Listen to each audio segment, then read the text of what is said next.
Lord, would you heal? Would you just put a hip in? Would you just straighten a spine? And it doesn't happen. Would you clear this lung out, whatever? And I get frustrated, but then I see the beauty of that. He still comes in a sweet, gentle way, and he provides the provisions I need for that next hospital stay, the provisions for our family for this next health journey. And so that's really resonated with me and really brought a lot of strength to our family for sure. Your journey of motherhood is going to look so different from all of your friends and everybody else. And you got to just stay in your lane, figure out what your lane is, take away the things that don't need to be there, all the extra stressors, all the extra things, even though that might give you FOMO. Just figure out what your lane is, what God has called you to do for your kids. And I'm preaching to myself when I say that. You're listening to Everyday Moms, Changing the World for Their Kids, a podcast series by Hope and Healing International. Welcome to today's episode. I'm thrilled you joined us and hope you'll find encouragement from our conversation. My name is Joanna LaFleur, and I'm an ambassador with Hope and Healing. I'll be your guide for today's episode. I'm chatting with Ashley Vaughn and Jenna Leash, two Canadian moms who live in British Columbia, Canada. And although they've never met before this podcast recording, they share something in common. They both have a child with disability in their families. In this episode, we'll learn together what connects these moms to each other and moms around the world. We are going to learn how all of us find ourselves resonating with their stories, their love for their kids, and authenticity in their journeys. Enjoy the conversation. Ashley and Jenna, welcome to the podcast for Hope and Healing International. I'm so delighted that you wanted to join us today for this conversation. And so before we get too far, I'd love if you could introduce yourselves. We'll start with you, Jenna. Can you introduce yourself? What's the context of your life? Yeah, my name is Jenna, and I am a wife to my wild and crazy husband, whose birthday was just yesterday, actually. Kobe, and we are pastors on staff at Vivid Church here in Vancouver. We have 4 children, Jacob, June, Jed, and Judah, who are range in age from 11 to 6. We also have a dog. Her name is Rosie. She's also wild and crazy. And that's a bit of our life in a nutshell. 4 kids. We always say, welcome to the circus. I love it. Welcome to the circus. Ashley, what's your circus like? Oh, my circus. So I am married to Jarrett. We've been married for maybe 16 years now. And then we have 3 children. Venture, he is 9. Sailor, she's 7. And Wilder is 5. And we have 4 chickens. So chickens. A little bit of a hobby farm here. Yeah. Well, that's amazing. Ashley, we'll continue with you for a sec. I think one of the questions we're going to talk about off the top is when you think about being a mom in general, what is one of the things that brings you joy? What's a joy moment for you as a mom? Joy moment. Well, sometimes having breaks from my children is a huge joy moment for me. I think really seeing my children thrive in things that they love to do just brings me a lot of joy. Just seeing them have fun, finding their interests, whether it's sports or some type of Barbies or whatever it is. I find a lot of joy in that. Yeah, so cool. And Jenna, what about you? What would you say when you think of joy and motherhood? Where's an example of where those connect? Yeah, I think very similar to Ashley that when I saw the question at first, I was like, is it wrong of me to say that I actually find joy having a break? Going for a pedicure or I actually find a lot of joy grocery shopping by myself. I just very slowly saunter down the aisles and choose items for my children. But, and very similar to Ashley as well, I think when my kids are healthy and really truly happy and living, in freedom, that brings me a lot of joy. Yeah. And so, of course, related to that, one of the reasons we wanted to have this conversation today is because Hope and Healing serves kids and their families with disability in countries with extreme poverty and less resources, and that's something you're also experiencing. Not the less resource part necessarily, but both of you have children with disability in your family. Jenna, can you tell us a little bit about Judah? Yeah, so our youngest, Judah, who just turned 6 this past week, he was born after like a very tumultuous pregnancy. He was born at 25 weeks, which is actually, he was born 100 days before his due date. Wow. So he was 1 pound, 14 ounces. We spent 6 months in the neonatal ICU, which is the ICU for very tiny babies. And yeah, he came out of that with a few health issues, one being that he has cerebral palsy, which is a motor function disorder of his brain. So he can't quite move and operate the way a typical 6-year-old would. He's in a wheelchair. He is nonverbal, though he communicates very clearly. And our life, I always say that I am actually Judah's personal assistant and chauffeur and all of the above. Yeah. So, before we go any further, tell us an example of how he communicates, because I feel like he's had some quirkies and like funny, he's made you laugh in some of the ways he's trying to get his ideas across. Yes, very much so. So he actually just is discovering he's getting very smart with his iPad, which we actually have a software for communication on his iPad, and he has discovered it, and it's got a very robotic voice. And so the other day I was sitting in another room from where he was, and I just heard mom, mom, mom, mom. So he's figuring it out. But he also is able, we're very thankful, he's able to say yeah and shake his head for no. And so that's kind of how we operate, is a lot of yes and no questions. But he's also just very vocal. Like, he'll let you know when he's mad. He'll let you know when he's excited. He just kind of screams. I love that. I love like how he's creating his own, he's going to overcome this and figure out ways to get your attention. And this family of all these other kids, he knows how to get attention. And Ashley, can you tell us about your daughter? Tell us about Sailor. Yeah, so Sailor just turned 7. She has something called caudal regression. So basically, she doesn't have a proper diagnosis, so they've put her under this umbrella of caudal regression, which basically is this big fancy word that means your lower extremities didn't develop properly. So she's paralyzed. She's in a wheelchair. And basically what happened is she got stuck in the womb and kind of just grew wherever there was space. We didn't know this was happening. And so when she came out very like twisted, like her legs were all twisted backward. Her neck was like kind of stuck and her head was like kidney bean shape. And so it was a surprise to us. Her part of her umbilical cord was like kind of like a tail. Well, we thought it was a tail. I shouldn't say that. We thought it was a tail. It was something else. So that was a huge surprise to us. And so she's undergone probably about 15 surgeries as we've been trying to like construct her to, sit up properly in a chair, to be able to like hold her head up. But she's a funny little girl. She's quite strong, robust. She's been through a lot, but quite a strong little lady.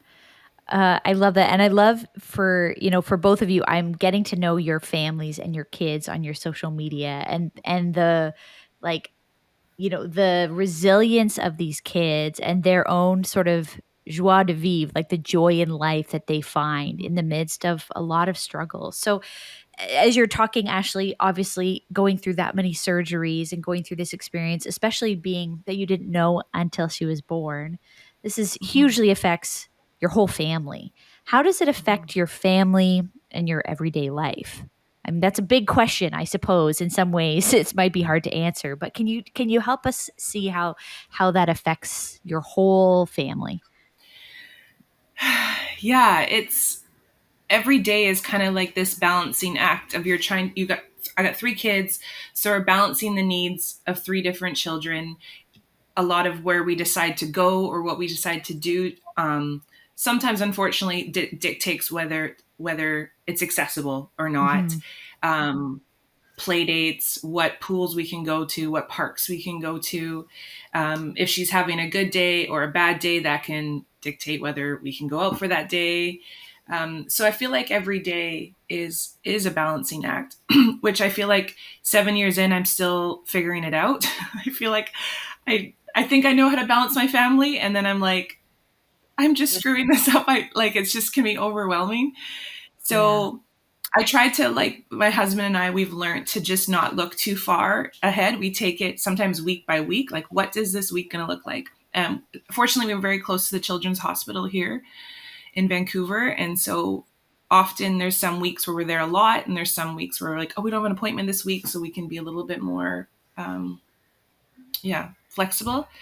So yeah, it is a balancing act that I'm still trying to figure out. Yeah, of course. And Jenna, what do you think of when I asked that question about this idea of how one child's story affects the whole family, or is part of the whole family story? Yeah, I have Great Wolf Lodge. Sorry. No, go ahead. At Great Wolf Lodge, that was like one long time ago. That was it. But they always talk about Disneyland. They're still a little bit young, so maybe we'll do that. Yeah. That's actually, we haven't been yet, but it's the first thing I thought of when we got Judah's official diagnosis back when he was 18 months old. I was obviously like devastated, but it was like God brought that thought to my heart of like, we get to the front of the line at Disney. Oh man, I love it. And I love that your children as a whole, you're able to identify like some of these perks, or you could call it like these privileges that come with this kind of a family, that it's hard on them in some ways, I'm sure. And do you find that do your other kids worry about Judah and Sailor? Do you find them, or do you wonder if they're carrying a burden that they shouldn't carry, or they don't need to carry as kids, for their sibling? Go ahead, Ashley. Yeah, so we're actually going through this right now with our oldest. He, because all he's known since Sailor was born is her being in hospital. And so for the first year of her life, every 6 weeks, she ended up being admitted to the hospital with some of their complications. So his his foundation with his sister was always, she's here, she's gone, she's here, she's gone. And I always thought, you know what, he's fine. He's such a sweet little boy. And we've recently brought in a psychologist for him, because as I'm talking to other families who are farther down this journey, you think that your child is strong and you think they're handling it well, but actually internally there's a lot of fear and anxiety. And so I found this psychologist who deals specifically with siblings of children with complex needs. And so talking to her and understanding a lot of his trouble sleeping at night, or maybe he's having some separation anxiety. And so that comes back to some of the guilt I feel of cause she does, just what Jenna was saying, Sailor takes up a lot of attention in her family. And often I take it for granted that the boys are, they're able-bodied, they're just easygoing, they're empathetic to her. And I feel guilty now thinking if I would have just checked in with them years ago, maybe we wouldn't be where we are right now. So as much as they are really great and, they learn to roll with it, I'm still figuring this out of I don't want them to ever grow in resentment towards her. I don't want them ever to grow in frustration of looking back and being it was always about her. And so back to saying this whole balancing thing, I still figuring it out for sure. Yeah, of course. No, thanks for sharing that. That's amazing. I didn't realize that there were professionals that your kids could talk to who are specific for this. That's amazing. And Jen, I see you nodding and resonating with it. So it sounds like this connects to you as well. Yeah, definitely. I think we've had conversations over the years for sure, because I've realized it obviously has, Judah's life has impacted me. And there's been moments of I'm seeing a counselor. I've been seeing a counselor for years. But at the same time, I'm have I allowed my kids time and space to process and even just to process what emotion is behind one of Judah's, like you said, Ashley, a hospital admission? Because when Judah's in the hospital, so is mom. So there's that whole side too, right? So yeah, it's a tricky thing to navigate, not just life with your child who has the disability, but the others in your household as well. Yeah. Well, and I think too of like this world saturated in social media, where there's these images of the perfect mom, the perfect family, or, the perfectly dealing with this, extra addition in the challenges of their family. People are on social media projecting a certain image, and even Jenna, you're trying to sort of publicly use your social media to tell some of the story, but how do you deal with, I guess, that external, like for both of you, this social pressure of, the mom guilt? What do you do about this mom guilt in light of, I don't know, do you feel like other people are watching you? What do you think of when you think of that guilt, the mom guilt idea? I have this is definitely something that I'm continually working through, and always asking God, you know, what is what should I do and what should I not do? And I think that refers to your specific calling as a mom in whatever season that you're in. And so it's kind of like staying in your lane. Like there's definitely, even you take for example the pressure to like work out and look great and whatever. And I'm like, listen, I have 4 kids. I don't sleep at night. So working out is not a priority for me right now. I'd love to, but if I can go for a walk with my dog, hallelujah. But like for example, I had the algorithm on Instagram is evidently very wrong because it popped up an ad on my account in my Insta stories of this very young, very tight and toned mom in a cute little bathing suit, like one of the ones that shows her bum. And she's I laughed out loud because I was like, well, Instagram, you got this one wrong. But she was like holding a baby. And she's like, if you're a mom, you need this bathing suit because it's breastfeeding friendly. And I was like, what? I don't need that bathing suit. I don't need that. I need a cup of coffee, maybe. Like, give me some Starbucks ads. But that's pressure, right? Like, that's the images we're being fed every day. And I think I just have to more and more shut that out and just really seek God to ask, like, nobody knows. I mean, Ashley's probably very close to somebody who would understand the load that's on my plate. But nobody understands it as much as Jesus does. And so for me to seek him and even, he'll give me a break by saying like, Jenna, it's tonight is a night to order takeout and like, don't cook. Just something like that. Just take the pressure off. Mm-hmm. Yeah. And I think, one of the things that you've said too on social media, Jenna, just because I followed some of your posts, is this idea of that CP, cerebral palsy, is part of your family, but it doesn't define your whole family. Like your lives are big and full of all kinds of dynamics. But you've learned, I'm sure, so much from this piece of the story of your family. How and Jenna, you're kind of already talking about it. So Ashley, I'll pass it to you. Just and Jenna, if you want to add on later, of course, we'll have you jump back in. But this idea of what have you learned about your faith, about this idea of like what God is teaching you through what He's given to your family. Oh, oh man, what have I learned through faith?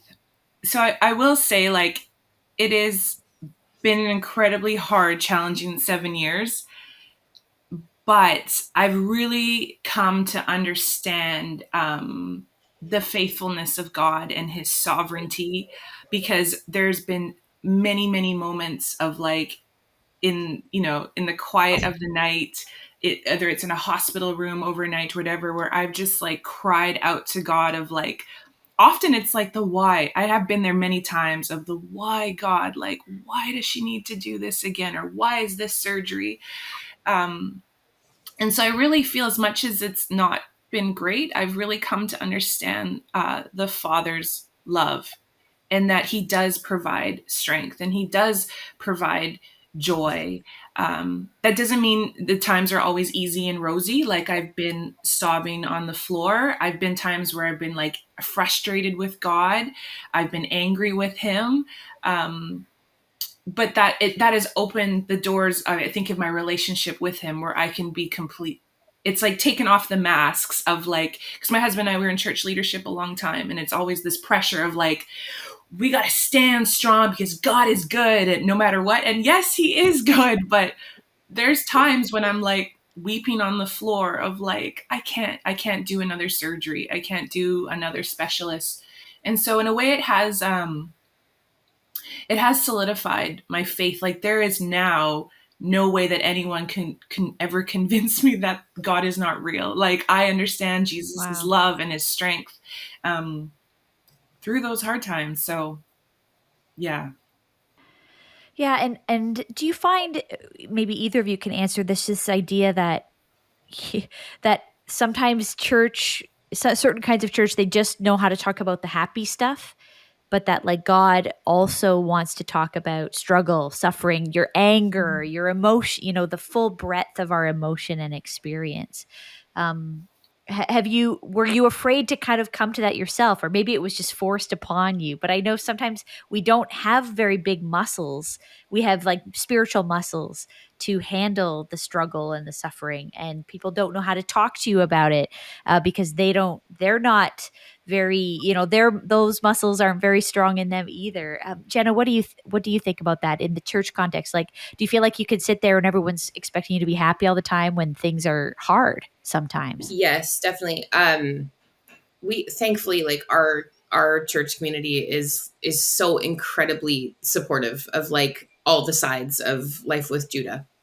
And but from outside sources or past friends, we've definitely experienced the kind of like just belittling a bit, that if we're not constantly believing for Judah to be healed, we must not have enough faith.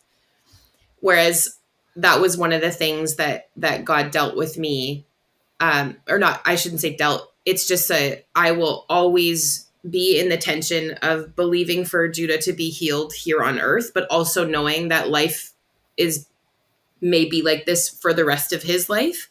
And we're going to still trust God for healing, but also trust God for strength and grace for this journey in every day that we need to operate. And you grapple with scriptures like, you knit me together in my mother's womb. And there was a lot of knitting that had to take place in Judah's situation. That was like completely miraculous. Even doctors have said, I don't know how he has lungs. Wow. And so even that piece, I'm like, okay, but we still, here we're struggling with chronic lung disease and hospitalizations that are abundant, because his lungs can be so sick. Does that mean that God is not still working in his life? No. Yeah. And I feel the same as Ashley. I'm like quite feisty. I'm so much more feisty about my faith now than I ever have been, because I've experienced those moments of like 3 a.m. in the middle of an ER, and I'm like so tired and so frustrated, but I'm like, the only way that I am surviving this is because of the grace of God on our lives. Mm-hmm. And I think, yeah, I resonate with the word like surviving, because I feel like sometimes we have no choice but to survive. Sometimes one of my biggest frustrations from people is when they're like, you are such an incredible mom. Like, I could not do what you're doing. You are the best mom for Sailor. Like, God knew what he was doing when he made you her mom. And I'm like, I have no choice here. And if you were in my shoes, you would be doing the exact same thing, because I have no choice. Like, for Jenna, we have no choice. It is sometimes is survival. I would love nothing more than to just like not be here, but this is where we are. And so out of that survival is this huge dependence on God. Like, out of my survival, I have no choice but to depend on him, but to call out to him, because I do feel like I'm surviving some days. So I have no choice. We have no choice here. Yes. Yeah. Yeah. Yeah. And when you talk about that, people who they probably are trying to be Oh, well-meaning and totally. encouraging, Yes. and Yes. they just don't get what you're going through, Mm. in a way that, to say something that truly is encouraging. So that, what are some of those community supports that you do have? Maybe first, can you talk about, whether your own friend and family community, because you can't just do this on your own. But then maybe the second question, I'd love for you to help paint a picture for those listening about what's available or maybe not available, for your family in the, in the healthcare system, or like how are you, because you have to be so resourceful about where to get support. So first, let's start just on the personal, the family and social circles level. What do you need from those people around you, Jenna? Yeah, we thankfully have a very supportive family, like my in-laws and my parents who live provinces away but still come through, several times a year to just help. And we've got friends that are willing to just watch the kids for us, my husband and I, to go out. That's life-giving, definitely life-giving. um yeah, so family and even, like I said, our church community is incredibly supportive as far as like, do you need a meal, what do you need, or just sending like oodles of Starbucks gift cards when we're in the hospital, stopping by with lunch or whatever it is when we are in the hospital and things like that. We feel like we've got a very good support system, thankfully. And community wise, I think it would be the same across the board for most families with children with disabilities, that like, uh, it's a struggle to find what you need. Oftentimes the better, physio or counseling or whatever is hundreds of dollars. Right. And so financially it can be a big burden. Which, yeah, like even counseling it's $140 for an hour. Right. Um, and that's just And I can't imagine you make, or your husband makes, $140 an hour in pastoral ministry. no, right? Yeah. So I mean, It's so and difficult. yeah, so you're a little bit restricted when it comes to that. But unfortunately, we have found, again, I think it's because like God really placed really great people in our lives early on, such as our pediatrician, and he's one of the type of people that digs to find us all the resources that are available to us, which has been great. So community wise, we do have good support. Like Ashley was saying, BC Children's Hospital is a wealth of resources. However, you often wait, 6 months to 2 years to get into whatever appointment you need to get into. And a lot can transpire in 6 months to 2 years with kids like these. So yeah, that's our experience, at least. Yeah.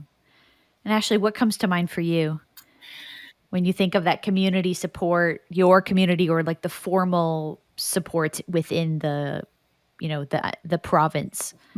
Yeah, I think, like, to echo what Jenna was saying, I think our church community has been a huge anchor for us. Like, I think like the natural thing into me would have been to like kind of hide out. It's like just too overwhelming and just like keep it all of our struggles in. But learning to be vulnerable when I need help, and learning to be vulnerable like when it's really tough right now. And so our church community has been incredible at surrounding us.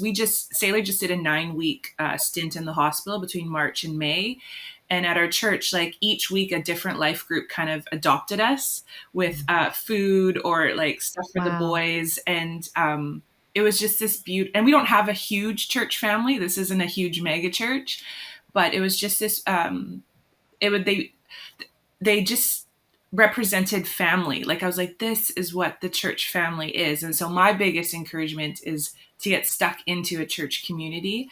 um, my mother-in-law and my parents just live 2 hours away, and so they've also are a huge support when we have days where Sailor's got appointments that are hours long. They will come out and help, and so I'm so incredibly thankful for them. And then for community support, Yeah, she's part of the spinal cord clinic at BC Children's Hospital, and so there's a lot of support there. And there's the at-home program, which can help do some financial support when needed. But there's a lot of costs to things, like Jenna was saying. Like, unfortunately, there's some coverage, and then there's some coverage that we got to do. And but I'm thankful for my husband. My husband is very good at like knocking on doors and like getting on the phone to figure out like what financial support we can get for equipment. She's got a lot of equipment that she uses, and so yeah. Just the cost of a wheelchair alone. Like, and you think about, people are like, it's not that big of a deal. Well, are the clothes you put on that big of a deal? Yeah. Like, because that's equivalent to a kid who needs a wheelchair. Like, they need that. And they are thousands of dollars. Mm-hmm. Yeah. And then I would imagine on top of that, then, like I know, Ashley, in your home, there's a lift that has, I think there was money raised to build a lift so that she can get access to the home. And Jenna, I know that you guys were working hard. I think it was another fundraiser to get a van so that your family would have a wheelchair accessible vehicle to get around, which I imagine these are game changers in just your day-to-day life, but not cheap. Not cheap at all. We were looking at, especially because we've got 4 kids who are only getting bigger. Obviously the dealership was recommending to us that we go for a vehicle that will last us the long haul, which would be, a full size van and with an, electric lift and that kind of thing. It was $110,000. So we were like, that is not an option for us right now. What do you got that's cheaper?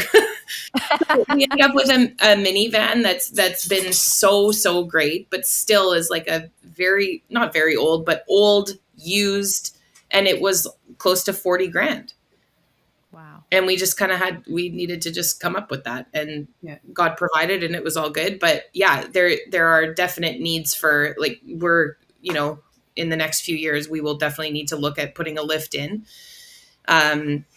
Again, thousands of dollars. We had to install, we moved into our house almost a year ago, had to install ramps everywhere that were close to $1,000. There's so many costs. Yeah.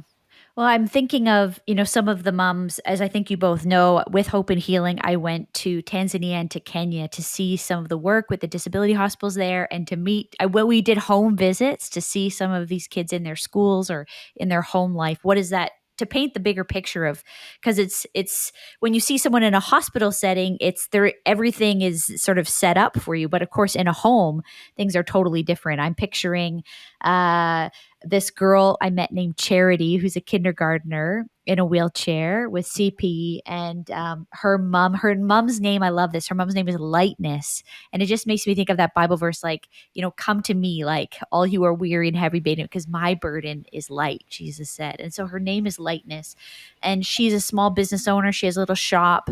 And she has one other child. She was afraid to have another child because she was afraid, I could barely handle this child with disability. What about a second? But she did have a second child who is healthy, another daughter.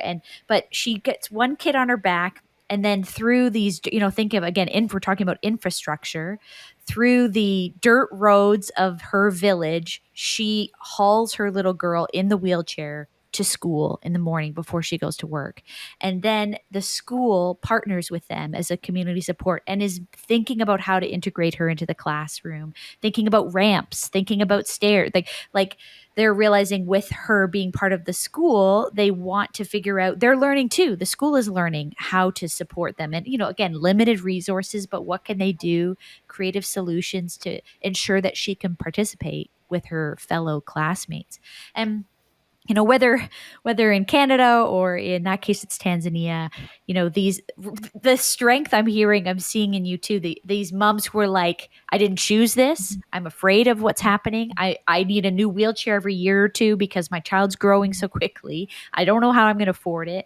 The infrastructure of our home, our lives, our village, our town, they aren't accommodating to this. How are we going to get through?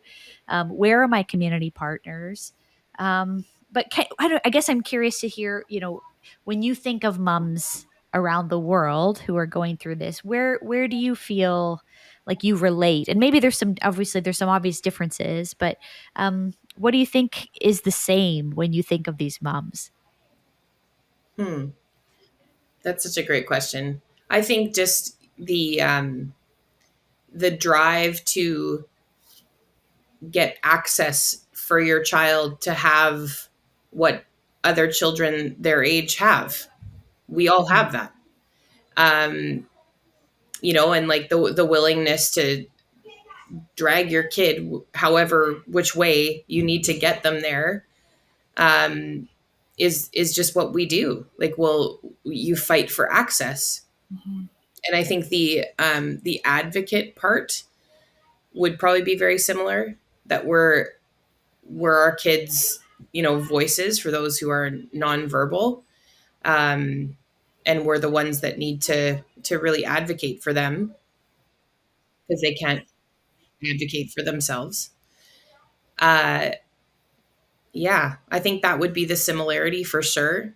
I don't I would never pretend to know what it's like to not be able to have access to appointments and people who are going to help my kid with, moving his body, and or access to a really great hospital that's close by. I know there's families I've connected with that are in like northern BC that like their entire life has to change for however long because they Hmm. have to travel so far to come to the hospital. And they're at the hospital for 2 weeks because they have to lump everything in together. Um, I don't know what that's like. So, yeah. Yeah, of course there are some similarities and some differences, but Ashley, what do you think of when you think of moms going through this, or even just that little story I'm telling you? You're like, "Oh, I kind of relate to that," or "Wow, I can't even imagine what that's like." Yeah, I think something that I could really relate to is often the loneliness in parenting a child with complex needs. Hmm. Like, I know we were talking about earlier, is like, yeah, people can try to relate, but they can't often relate. And so sometimes there's this loneliness of like, even the guilt of like, should I have done something sooner? Or the guilt of like, did I do something to cause this to happen? My friend and I, she has a child with disabilities, and we make this joke of like, playgrounds are where dreams go to die. I hate the playground. I struggle with the playground. My older kids love the playground, but I find it's a lonely place for me because I see these Hmm. other children and they're just running around having fun. And I so long for, I want all my children together to just go and like play in a playground together.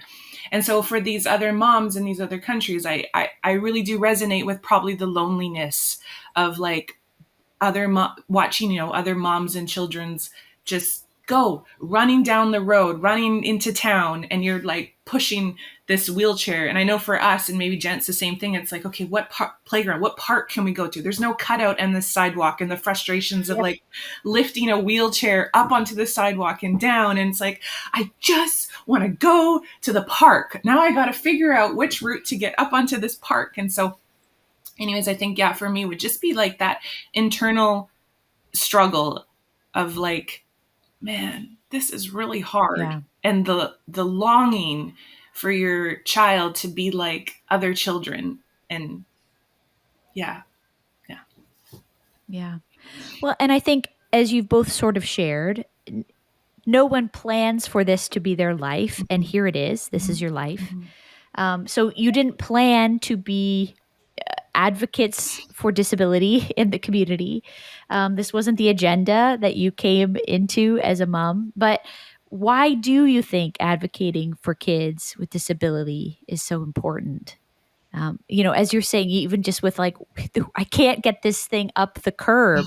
Like they didn't think of us here. Yeah, why is it important to advocate for all of us to care about, not to care, maybe that's not the right word, but to advocate for and to think of children with disability? I think I know it's a much larger population than people think. And I think there's a lot of moms with like every kind of disability in a child, whether it's like, a learning disability or physical disabilities like our kids have. But I think there's a lot of moms that are just afraid to go out still in 2022. And the more we make things accessible, and that, even like physically accessible, but the more we make everything for children available to all types of kids, I think the more and more we include everyone. And even things such as, like, one of the things that's been giving me just getting me nervous before we go to public places is where am I going to change my son? And that's like, of course, I've never thought of that before having Judah, but having an adult size change table is a very rare thing, especially in Canada. And so there's just little things like that. I think the more and more we create awareness for this, that there are so many children living with disabilities even in Canada, I think it trickles down from there. And I would hope that it trickles down from there. Yeah, we just recently had this when Sailor started school, is our catchment school was 100% not accessible. Like, there was not a single ramp. It was steps up to the building, steps down to kindergarten. And so we had met with the school being like, hey, like, so we have a girl coming in a wheelchair because our older son was already in the school. Turns out they couldn't accommodate. So we got displaced to a new school, which was actually becoming a new build. But the interesting thing was it's this new school that was being built, and they had ramps and elevators, but the playground was not accessible. It was wood chip playground. So then my husband and I met with the school board, and we're like, hey, you're building this beautiful, accessible building, but your playground is not accessible. Anyways, we had some meetings, and often for them, it was they just hadn't the foresight to think of that. And so they did create a rubberized playground for her, which was great. And then even here on Kits Beach, we sent an email to the Parks Board being like, hey, have you heard of these beach mats? They're really great. Maybe we can have one. 6 weeks later, they put in a beach mat. So sometimes I think advocating is also, some people just don't know. I want to think the good in a lot of people, and often they just don't think that way, right? And for us, like for Jenna and our family, that's all we think about. Like, that consumes our mind wherever we go. Is it accessible? Can I change her? Can we do this? Is there space to whatever? But I think for a lot of people, they just don't know. And so sometimes I think that advocating is just bringing awareness where people don't know or understand. I love that. I think that's such an encouragement to all of us to have different eyes of seeing, and if you don't have someone with disability, my own dad is in a wheelchair, and so we think differently as a family now too about how that affects us. It's a different stage of life for him, but we're beginning to ask those kinds of questions we haven't asked before, and it's such a good encouragement and reminder, Ashley and Jenna, that for us all to think of more people than just our own selves and our own abilities. Yeah. As we come to a close here, I'm wondering if you just have a word of encouragement. Maybe you have a Bible verse, or maybe you have just something you would love when you think of the people who are listening to this conversation, moms, grandmas, aunts, uncles, people who are listening to this conversation. What might be an encouragement you want to leave them with today around this conversation? Go ahead, Ashley. So a verse that's really come to life for me since having Sailor is, I feel like it's like such an well-used verse, but Psalm 23, the Lord is my shepherd. Let's read it here. I lack nothing. He makes me lie down in green pastures. He leads me beside quiet waters. He refreshes my soul. He guides me along the paths. Even though I walk through the darkest valley, I will fear no evil, for you are with me, your rod and your staff, they comfort me. But I love this in verse 5. It says, you prepare a table before me in the presence of my enemies. And I often think back to how many times I've been in that valley, whether it's another surgery is coming up or she's sick again. And I've begged and pleaded for the Lord to take me out of that valley. But what I've come to understand is often I don't get taken out of the valley, but what I think he does even better is he comes and he provides this table for me. And I've learned that on this table is all the provisions I need for that valley. And I've learned to really cling to this table, this like table that provides his sustenance, his abundance, his love, his faithfulness. And so that would be my encouragement, is like really learning to cling to that table. Yes, often we don't get taken out of that valley, unfortunately. Sometimes the healing doesn't come. And I resonate with Jenna, like, oh, Lord, would you heal? Would you just put a hip in? Would you just straighten a spine? And it doesn't happen. Would you clear this lung out, whatever? And I get frustrated, but then I see the beauty of that. He still comes in a sweet, gentle way, and he provides the provisions I need for that next hospital stay, the provisions for our family for this next health journey.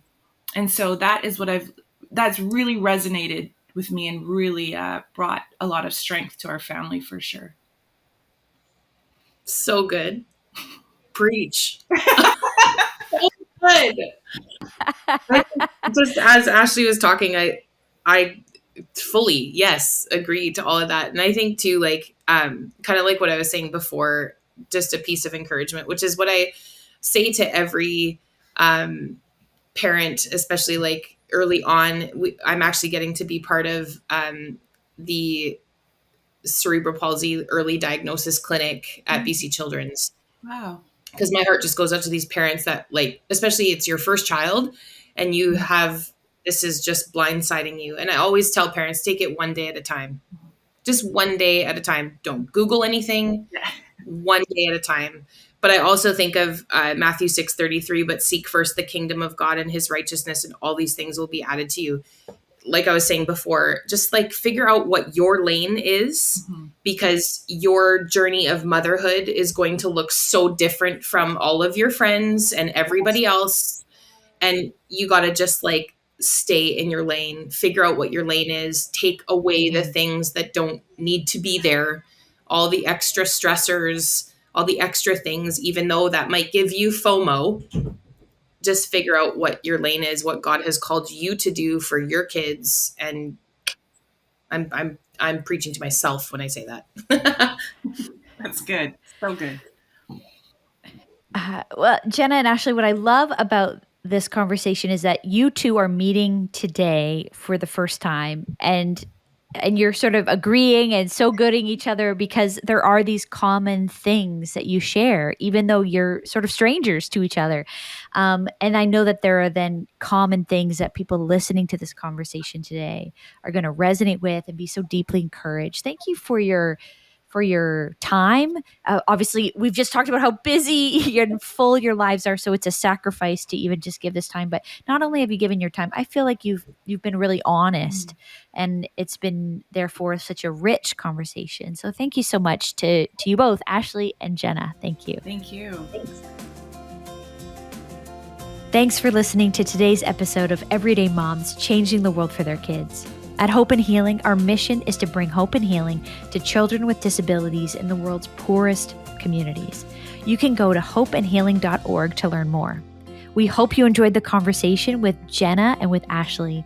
Please share this with your friends so we can encourage even more moms. Stay tuned for our next episode.